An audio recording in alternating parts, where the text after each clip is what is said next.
이제 레위기 26장, 27장은 레위기의 결론 부분으로 하나님께서 왜 이스라엘 백성들을 출애굽시키셔서 가나안 땅에 들여보내시는지 그 이유와 목적에 대해서 말씀하고 있습니다.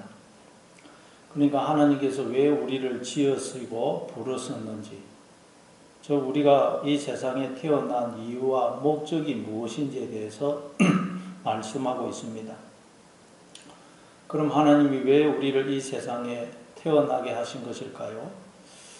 우리를 향한 하나님의 뜻과 계획은 무엇일까요?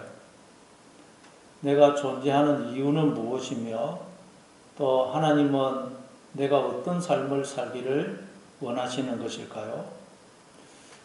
본문을 통해서 한번 거기에 대해서 살펴보도록 하겠습니다. 1절입니다.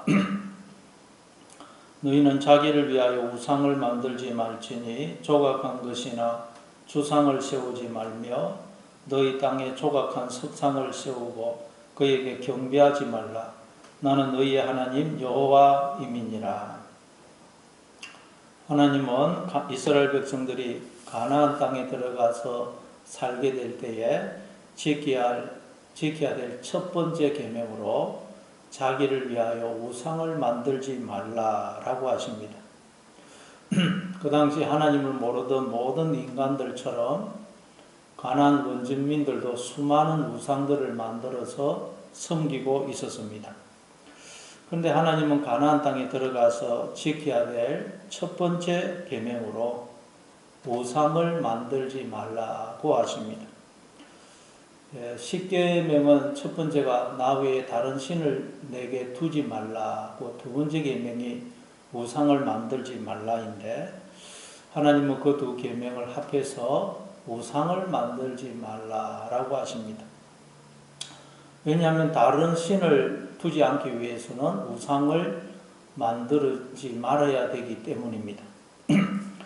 그러니까 하나님께서 이스라엘 백성들을 출애굽시키셔서 가나안 땅에 들여보내시는 목적은 그들로 하여금 오직 하나님만 알고 하나님만 섬기고 하나님만 경외하는 자가 되도록 하기 위해서라는 말입니다. 그런데 요한복음 17장 3절에 보면 하나님을 아는 것이 영생이다 그러죠. 따라서 하나님이 우리를 지으시고 부르신 목적은 우리로 하여금 하나님의 생명에 참여케 하기 위해서라는 말입니다. 즉 하나님은 우리로 하나님의 생명을 풍성히 누리도록 하기 위해서 우리를 지으셨고 부르셨다는 말입니다.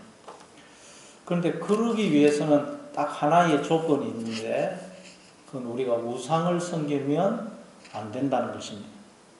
우리가 우상을 섬기면 우리는 절대 하나님의 생명을 풍성히 누릴 수가 없다는 것입니다.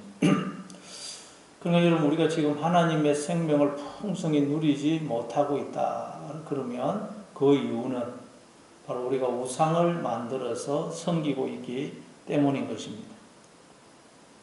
그럼 도대체 우상이 무엇이길래 우상을 만들어서 섬기는 것이 우리로 풍성한 생명을 누리지 못하게 하는 것일까요?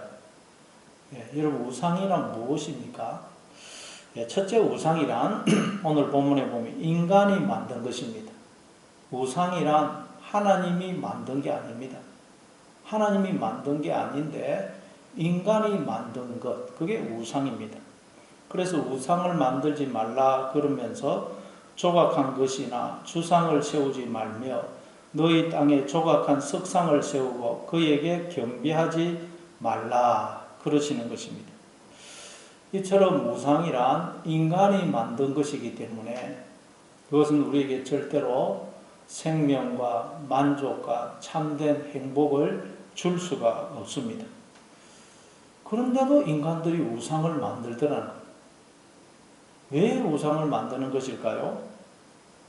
1절에 보니까 너희는 자기를 위하여 우상을 만들지 말지니 라고 말씀합니다. 그러니까 우리가 우상을 만드는 이유는 나를 위해서입니다.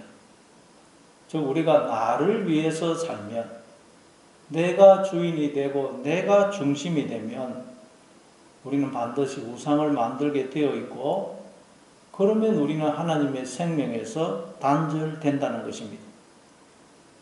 아니, 우리는 다 나를 위해서 사는 것 아닙니까?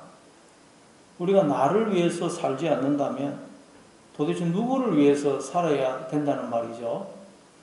로마서 14장 7절부터 9절입니다. 우리 중에 누구든지 자기를 위하여 사는 자가 없고 자기를 위하여 죽는 자도 없도다. 우리가 살아도 주를 위하여 살고 죽어도 주를 위하여 죽나니 그러므로 사나 죽으나 우리가 주의 것이로다. 이를 위하여 그리스도께서 죽었다가 다시 살아나셨으니 곧 죽은 자와 산 자의 주가 되려 하심이라. 우리는 원래 나를 위하여 살거나 나를 위해서 죽도록 지음받은 존재가 아니라고 그래요. 우리는 살아도 주를 위하여 살고 죽어도 주를 위하여 죽도록 지음받은 존재라는 것입니다. 왜냐하면 주님이 우리의 주가, 즉 주인이, 머리가 되시기 때문입니다. 그러면 도대체 인간은 뭐냐? 참, 나는 뭐냐? 인간의 인권은 없는 것이냐? 참 이런 생각이 들 수가 있습니다. 그런데 주님과 우리의 관계는 말하자면 신랑과 신부의 관계고 머리와 몸의 관계라는 것입니다. 여러분, 머리와 몸은 어떤 관계에 있습니까? 머리는 자기를 위하지 않고 오직 몸을 위합니다. 그죠? 우리가 머리로 생각하는 건 다 몸을 보호하기 위한 거죠. 그리고 몸도 자기를 위하지 않고 오직 머리와 다른 지체를 위합니다. 여러분, 손이 자기를 위한다고 밥을 떠서 먹지를 않고 꼼짝을 안 하면 몸 전체가 고통을 당하고 죽습니다. 그러나 손이 자기를 위하지 않고 머리와 몸을 위할 때 몸 전체가 풍성한 생명을 누리게 되는 것입니다. 하나님과 우리는 이런 관계라는 것입니다. 그래서 하나님은 당신을 위하시지 않고 오직 몸인 우리를 위하십니다. 그래서 종이 되어 우리를 섬기시고 당신의 생명을 대속물로 우리에게 주고 계십니다. 그런데 몸인 우리는 머리 대신 하나님을 위하지를 않고 자기를 위하더라는 거예요. 자기를. 그래서 몸이 머리의 지시를 따르지를 않더라는 거죠. 머리와 몸이 따로 노는 것입니다. 뇌졸중이 걸리면, 중풍이 오면 그렇죠. 이 몸이 머리의 지시를 받지 않습니다. 그래서 손발이 떨리고 제대로 걷지를 못하고 가다가 자빠지고 그래요. 그래서 삶의 질이 급격히 떨어집니다. 하나님을 떠난 우리가 그렇다는 것입니다. 즉 우리가 나를 위해서 살면 그렇게 된다는 것입니다. 머리 대신 하나님과 몸인 우리가 따로 노는 존재가 되는 것입니다. 그러면 아무것도 할 수가 없는 것이죠. 마치 머리가 없는 몸처럼 되어버리는 것입니다. 그래서 여기 나오는 우상의 히브리어로 엘릴인데 헛된 것, 아무것도 아닌 것이라는 뜻입니다. 즉 우리가 나를 위해서 살면, 그래서 우리가 우상을 만들어 섬기게 되면 그건 내가 나를 헛된 존재, 아무것도 아닌 존재로 만드는 것이라는 말입니다. 헛된 존재, 머리가 없는 존재. 그래서 내가 누군지, 왜 사는지를 알지 못한 채 어둠 속에서 방황하는 삶을 살게 되고 기쁨과 만족이 없는 삶을 살게 되는 것입니다. 따라서 우리는 여기서 우상이란 뭔지를 알게 됩니다. 우상이란 바로 하나님이 계셔야 될 자리에 다른 것을 두는 것을 말합니다. 하나님이 계셔야 될 그 자리에 돈을, 권력을, 세상적인 성공을, 영광을, 세상의 평판, 이념, 세상의 철학, 사상, 인기, 명예, 사람, 이런 것을 두는 걸 말입니다. 로마서 1장 28절입니다. 또한 그들이 마음에 하나님 두기를 싫어하며 하나님께서 그들을 그 상실한 마음대로 내버려 두사 합당하지 못한 일을 하게 하셨으니 인간들이 마음에 하나님 두기를 싫어하더라는 것입니다. 여러분, 하나님이 우리의 힘이시고 지혜이시고 빛이시고 생명이시고 머리가 되십니다. 하나님이 나의 전부가 되십니다. 따라서 하나님이 내 마음에 계셔야만 우리는 하나님의 생명에 그 머리 되심에 참여할 수가 있습니다. 그런데 인간들이 자기를 위해 살고 싶어서, 자기가 주인이 되고 싶어서 마음에 하나님 두기를 싫어하더라는 것입니다. 그래서 하나님이 계셔야 될 그 자리에 엉뚱한 것들을 갖다 놓더라는 거예요. 그러니까 여러분, 우리가 지금 시선을 하나님 외에 다른 것에 시선을 두고 있고 그것을 소망하고 바라보고 의지하고 추구하고 있다면 우리는 지금 우상을 만들고 있는 것입니다. 네, 여러분은 지금 시선을 어디에 두고 있습니까? 무엇을 바라보고 의지하고 있습니까? 네, 여러분의 인생의 목적은 무엇입니까? 무엇을 위해 살고 있고 무엇을 위해 죽고 있습니까? 만약 그게 하나님이 아니라면 여러분은 지금 우상을 만들고 있는 것입니다. 그러면 그건 여러분 나를 헛된 존재로 만드는 것입니다. 나를 머리가 없는 존재로 만드는 것입니다. 즉 나를 우상의 존재로 만드는 것입니다. 그래서 시편 135편 15절부터 18절에 보면 우상에 대해서 이렇게 말씀합니다. 열국의 우상은 은금이요 사람의 손으로 만든 것이라 입이 있어도 말하지 못하며 눈이 있어도 보지 못하며 귀가 있어도 듣지 못하며 그들의 입에는 아무 호흡도 없나니 그것을 만든 자와 그것을 의지하는 자가 다 그것과 같으리로다. 열국이 만든 우상, 모든 인간들이 가지고 있는 우상은 인간이 만든 것으로 그건 입이 있어도 말하지 못하고 눈이 있어도 보지 못하고 귀가 있어도 듣지 못하고 입에는 아무 호흡이 없다고 그럽니다. 그런데 그것을 만든 자와 그것을 의지하는 자가 다 그것과 같이 될 것이라고 말씀합니다. 보지 못하고 듣지 못하고 깨닫지 못하는 존재가 된다는 것입니다. 근데 이사야서 6장에 보면 하나님이 이사야 선지자를 보내시면서 너는 가서 내 백성에게 이르기를 너희가 듣기는 들어도 깨닫지 못하고 있고 보기는 보아도 알지 못하고 있다고 전해라 그러시죠. 우리가 지금 그렇다는 거예요. 그러면 여러분 우상을 만든다는 말은 하나님이 계셔야 될 그 자리에 다른 엉뚱한 것을 둠으로써 우리가 머리가 없는 존재, 즉 보지 못하고 듣지 못하고 깨닫지 못하는 존재, 우상과 같은 헛된 존재가 되는 것을 말하는 것입니다. 그래서 하나님이 우리 보고 너는 우상을 만들지 말아라 그러시는 것입니다.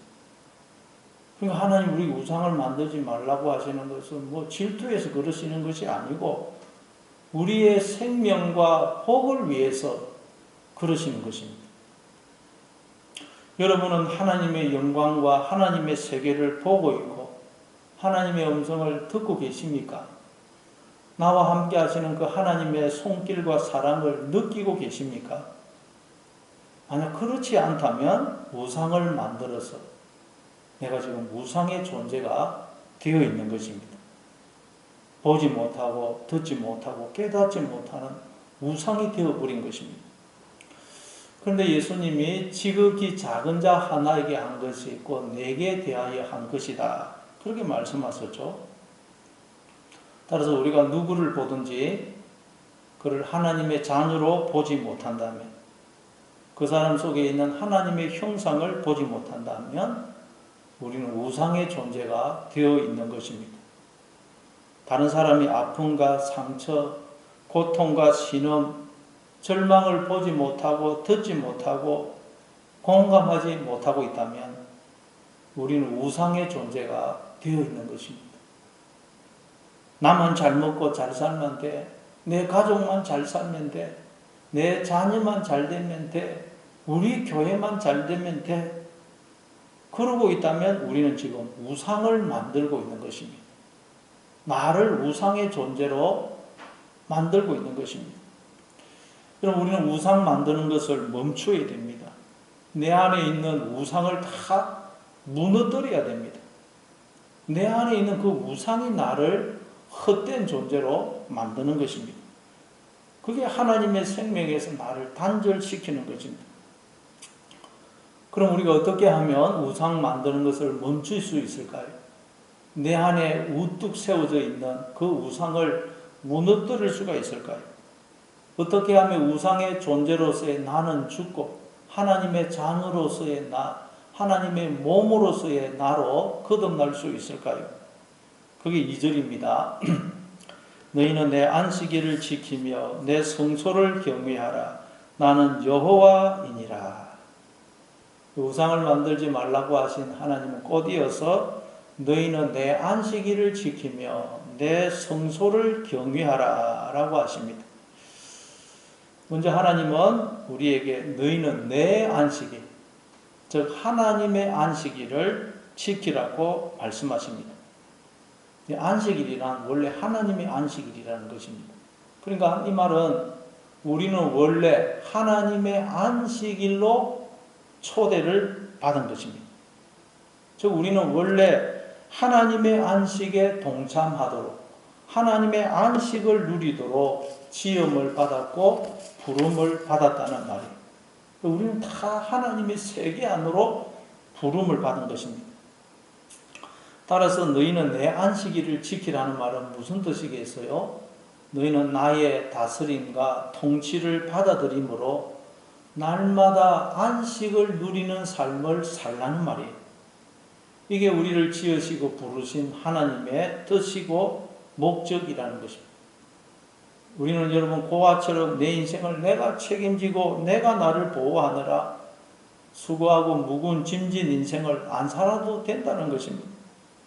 우리는 무슨 일을 만나든 어떤 환경에 처하든 두려워하거나 염려하지 않아도 된다는 것입니다. 왜냐하면 우리는 하나님의 보호하심 속에, 통치 속에, 품 속에 들어와 있기 때문입니다. 하나님이 우리의 아버지가 되시기 때문입니다. 따라서 하나님의 안식일을 지키라는 말은 하나님의 통치와 다스림을 받아들임으로 언제나 하나님만 믿고 의지함으로 날마다 하나님의 안식에 동참하는 삶, 하나님의 안식을 누리는 삶을 살라는 말이에요. 그때 우리는 우상을 만들지 않을 수가 있다는 것입니다. 그리고 또 하나님은 내 성소를 경외하라고 하십니다. 성소란 하나님이 계시는 장소를 말하죠. 그럼 하나님은 어디 계십니까? 우리는 하나님 품속에 있고 또 하나님은 우리 안에 계십니다. 이 말은 우리가 어디를 가든지 하나님은 언제나 나와 함께 하신다는 말입니다. 하나님은 온 우주에 충만하십니다. 하나님이 안 계신 곳은 없습니다. 그래서 출애굽기 3장에 보면 이런 내용이 나오죠. 장인의 양을 치던 모세가 하루는 호렙산에 이르게 됩니다. 근데 거기에 보니까 가시떨기에 불이 붙었는데 불이 꺼지지도 않고 가시떨기 나무가 타서 재가 되지도 않아요. 계속 불이 타오르고 있습니다. 그래서 모세가 이게 이상하다. 어떻게 된 일이지? 궁금해서 알아보려고 가까이 오니까 음성이 들리기를 모세야 그러죠. 내가 여기 있나이다. 이리로 가까이 오지 말라. 네가 선 곳은 거룩한 땅이니 내 발에서 신을 벗어라. 하나님께서 가시떨기에 그 타오른 불꽃 가운데서 모세를 찾아오신 것입니다. 그리고는 모세를 향해 내가 선 곳은 거룩한 곳이니 내 발에서 신을 벗어라 그러십니다. 이런 모세가 선 곳을 두고 하나님은 거룩한 땅이라 그럽니다. 왜 모세가 서 있는 그곳이 거룩한 땅일까요? 바로 하나님이 계시기 때문입니다. 모세는 장인의 양을 치면서 떠돌아다니는 그곳에 하나님이 계시리라고는 생각도 못했습니다. 즉 하나님이 나와 함께 하신다고는 생각도 못했습니다. 하나님이 나와 함께 하신다면 어떻게 애굽의 왕자였던 나를, 그것도 이스라엘 백성들을 구원하려고 했던 나를 살인자가 되어 쫓겨나게 할 수가 있습니까? 그리고 장인의 양이나 치는 자로 어떻게 40년 동안이나 이렇게 내버려 둘 수가 있습니까? 그러니 모세는 그동안 하나님이 나를 잊었었고 나를 떠났었다고 생각했습니다. 그런데 하나님이 나타나셔서 네가 있는 그곳은 내가 있는 곳이니 네 발에서 신을 벗어라. 신을 벗으라는 말은 너는 주인이 아니고 종이니 종의 자리로 내려가라는 말이에요. 왜냐하면 그 당시 종은 신발을 신지 않았기 때문입니다.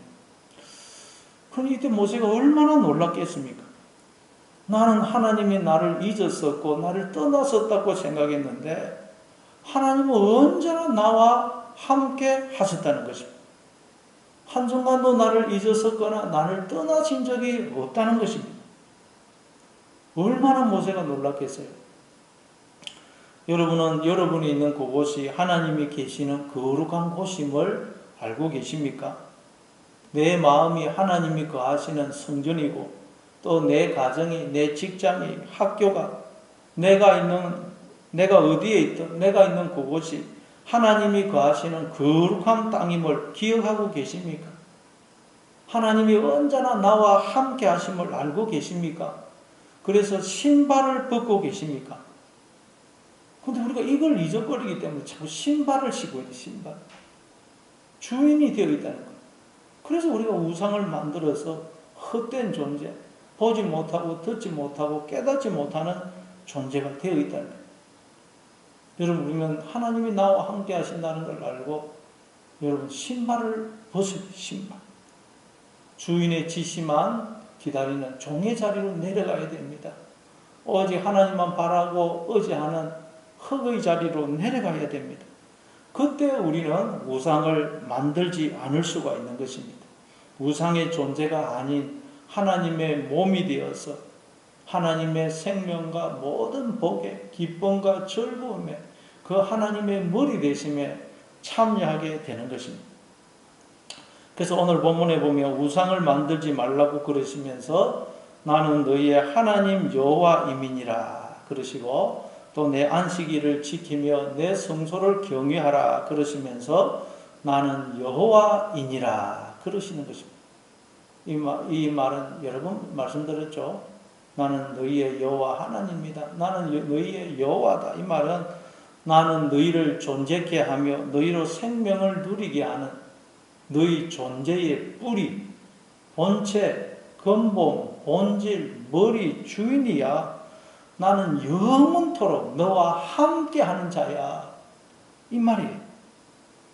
그러니 이 사실을 늘 기억함으로써 신발을 벗으시기 바랍니다. 하나님만 바라보시기 바랍니다. 그래서 우상 만드는 것을 멈추고 날마다 하나님과 함께 영생의 삶을 살아가시는 여러분 되시기를 바랍니다.